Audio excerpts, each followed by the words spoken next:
I was thinking about, as I often do, how do I want to open the show?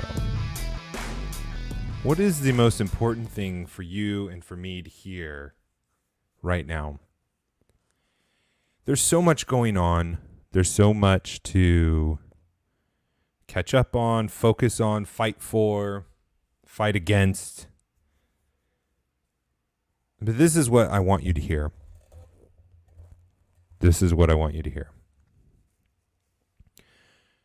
There is no white knight that is going to save you. There is no white knight that is going to save this country. We are the knights. It is up to us to do it. And it doesn't mean we will. We may never try. But it is not someone else's battle now. This is our battle. And if you aren't going to fight, no one else is going to fight for you. If you don't want to fight for this country, if you don't want to fight for the future, if you don't want to fight for the better future for your children, no one's going to save you. There is not a white knight coming. Batman, Superman, superheroes don't exist. Patriots exist. Americans exist. Courageous people exist. But that's you and me. No one's going to save you. You are the knight that you've been waiting for. So get up and fight. Today we are going to be reviewing where I think we are in different places, what's going on, in case you've missed it and haven't been paying attention like I have. I've been glued to all my sources. There's even a conspiracy segment we can talk about a little bit. I haven't confirmed it with my internal sources, but I've seen a lot of people, credible accounts that I follow, talk about it and speculate about it. So it may be true. I mean, if that's good enough to share with you guys. Welcome to the show. My name is Matt Williams. We're part of the Fight Laugh Feast Network. Over to flfnetwork.com. Put in HTBT in the memo field. You'll get a sweet mug like the one you see behind me, and you'll get tons of other benefits as well. Thank you for supporting the show. You help us. When we get deplatformed, you'll help us be building a platform. We have the app. You will provide the ability for us to continue to bless you guys and be an encouragement to you. So thank you for everyone who has subscribed and those who are going to continue to subscribe. Email me with any questions, thoughts, comments, matt@howtobuildatent.com. Find me on all the social media sites, How to Build a Tent. Really appreciate hearing from you guys and sharing the show. The show still continues to do great. Even during the holiday week, it's still been by far better than the average for the year. So thank you everyone for watching. All right. So I don't even know where to start. Well, I don't remember if I covered this before, but Sidney Powell not only filed a lawsuit in Georgia, but also in Michigan. And in the Michigan report, we finally realize and confirm there's some suspicions beforehand of what this was, the Kraken. You may have heard of it. What is the Kraken? Well, it turns out it is the 305th Army Military Intelligence Battalion in the Army. They are stationed in several different places in the United States. But one of the places is in Arizona, and I believe that is the specific place that is doing all of this work that Sidney Powell is referencing to. And basically, the Kraken is a code name, and you can go look this up on the internet yourself. I think I saw the latest article was back in 2003. The Kraken was an actual program that the 305th Army Battalion used and is using apparently. That was surveillance and being able to track specifically a number of different things. And there's also weapons components and stuff like that. But there was one element of it that I was reading where it tracked computer systems and the different places, and it traced and kind of put together all of the different back-end networks that a system had. And I'm sure there's a lot more to it than that. But that is what the Kraken is. And I look forward to seeing how these lawsuits, because these are serious charges. And as one Lieutenant General McInerney, which on a completely side note, I really hope that you will, after watching the show, click on the link below. It's a snippet. It's a clip from another show where General Flynn and Lieutenant General McInerney, who's a 3-star general, right? He's not like some crazy loon. 3-star general, experience in intelligence, is tracking all this stuff. He's the one who called it on InfoWars. He called in on one of the shows, and I think it was 2 days before the election. It was the week before the election, at just to give a range to be accurate. A week before the election, he called what was going to happen in the election because he understands scorecard and the Dominion software and all of this different stuff and the programs being used by our intelligence agencies, because he was in military intelligence. And he called before the election what was going to happen. It would look like Trump was going to win by a landslide, and then slowly he would lose. And that's exactly what happened. And to be able to call that, and in a way, in an election that's never developed like this, where the counts stop and where their counting goes on for weeks and weeks and weeks, and I mean, they're finding new ballots and all of this stuff. I mean, he called it perfectly. That's exactly what happened. So he has some street cred, and also with General Flynn. Obviously, General Flynn is a legit guy. He was in the Obama administration until he was being a actual, patriot and going against the flow and standing for what is right. And Obama hated him, and that's why he got into all this trouble with the whatever act it was. I forgot what it was, where something you talk to foreign officials or whatever. The Logan Act, that's what it is.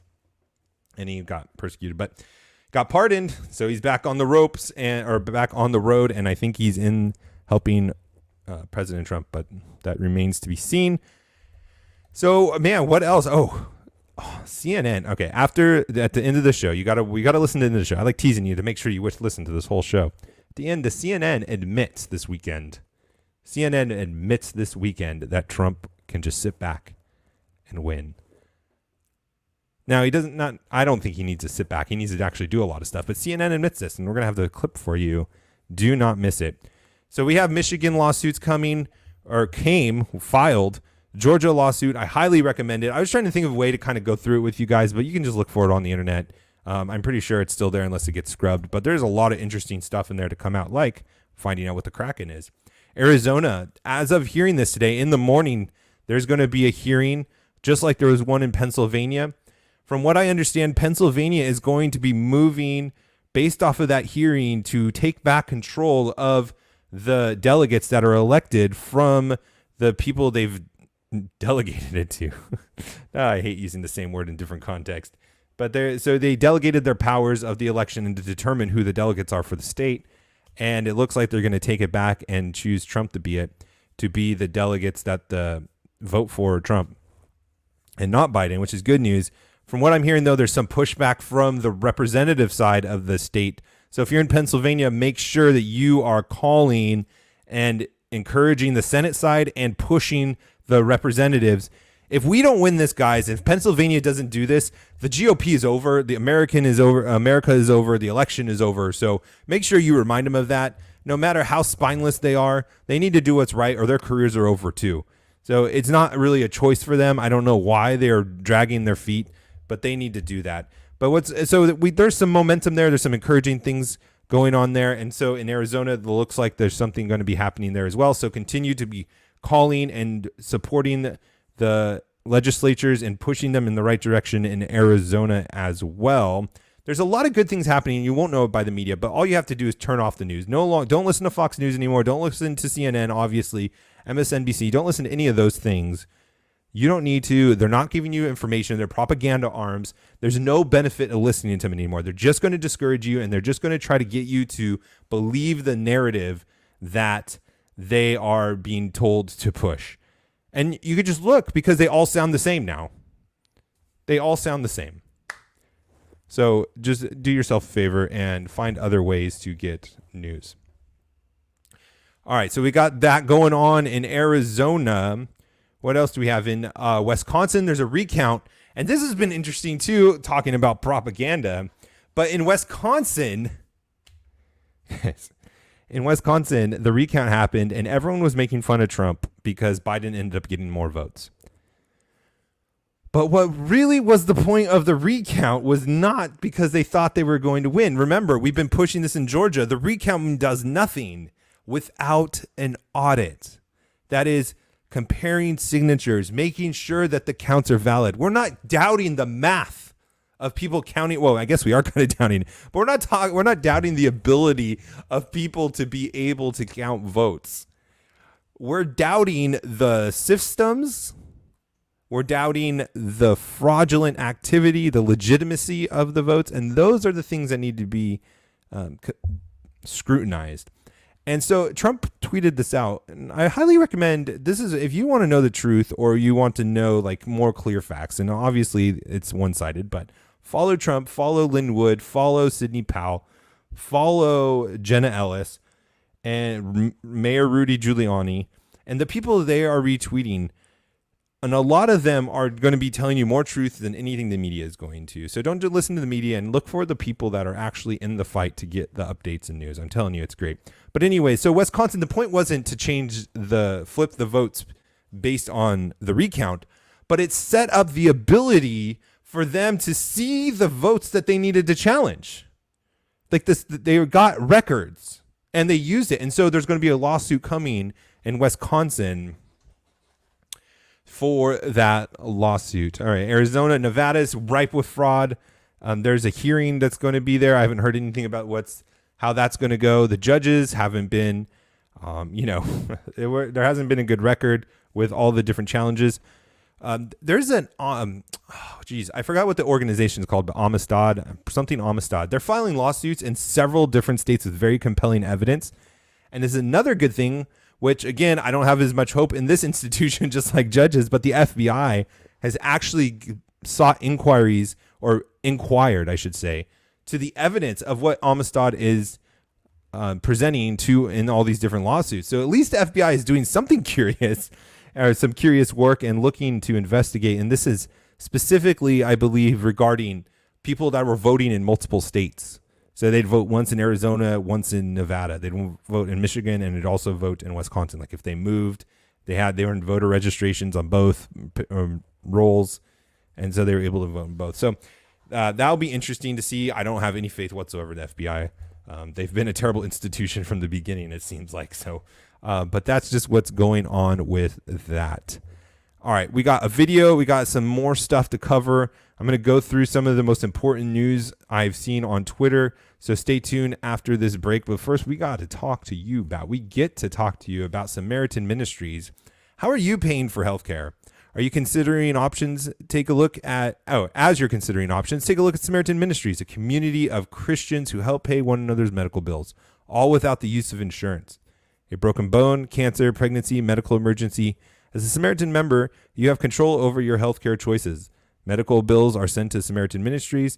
They help you get fair pricing and notify members who will pray for you and send you money to help pay your shareable medical bills. Healthcare sharing is biblical and affordable. Samaritan Ministries has 3 programs offering options that could fit your budget. Every month, members send their share amount directly to another member. A family membership of 2 or more ranges from $155 to $600 a month, and a one-person membership can be as low as $75 a month. Visit SamaritanMinistries.org/howtobuildatent to see what sharing program is right for you. You can become a member any time of the year, even today. That's SamaritanMinistries.org/howtobuildatent. SamaritanMinistries.org/howtobuildatent. Go support Samaritan Ministries, support yourselves, and support the show. SamaritanMinistries.org/howtobuildatent. All right, let's check out this video. This is crazy, guys. So this is CNN.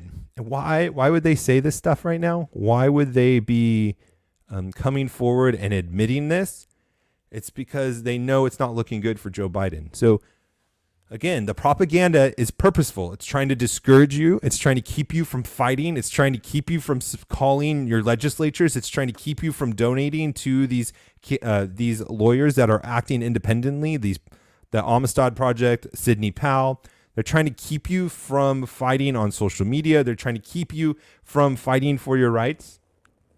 But even they have to admit, even when it's like Fareed Zakaria, not prime time or whenever he's on, it's at 10 a.m. Eastern time. I think it's during the weekend. They're going to come back and say, well, yeah, we did cover it. We did cover it. So that's why I think they're doing it. But nevertheless, this is worth listening to. I think it's a 2-minute clip, but this outlines exactly a path that Trump can win still. So pay attention to this and make sure you share this with your friends. If anyone else who's discouraged, anyone else who doesn't see the light, share them this episode just for this clip alone. Legal and constitutional that could enable Trump to stay in office without actually winning the vote.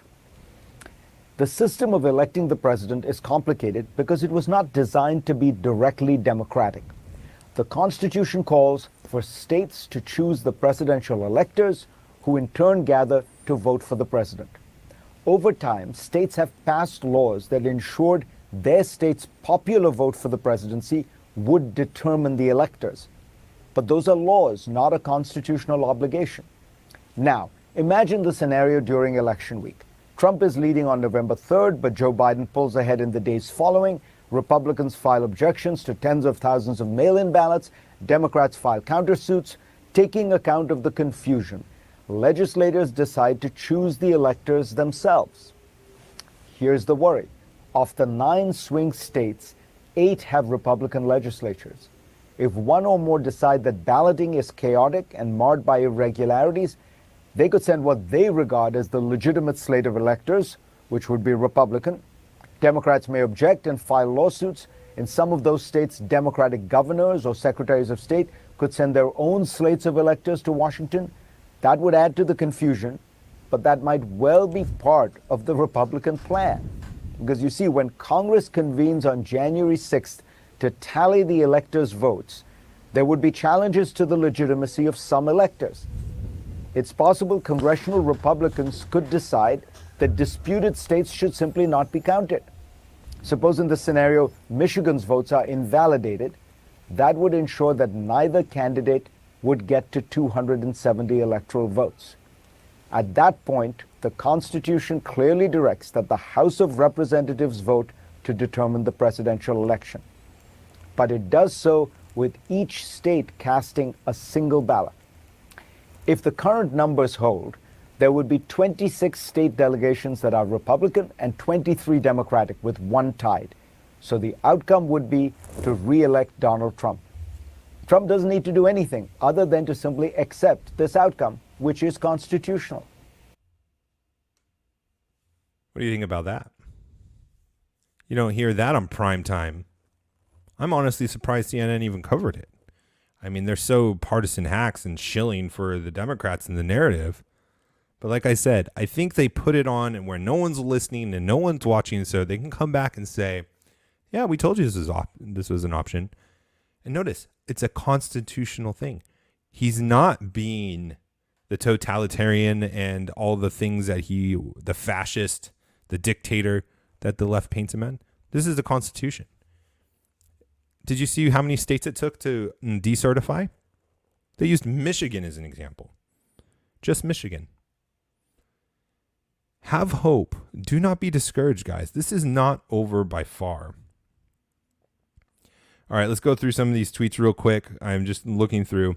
This is an interesting one. So a lot of us on the profile, even mine for a little bit, until I realized that people had momentum and I could put my face back on and people were going to believe that this was a hoax.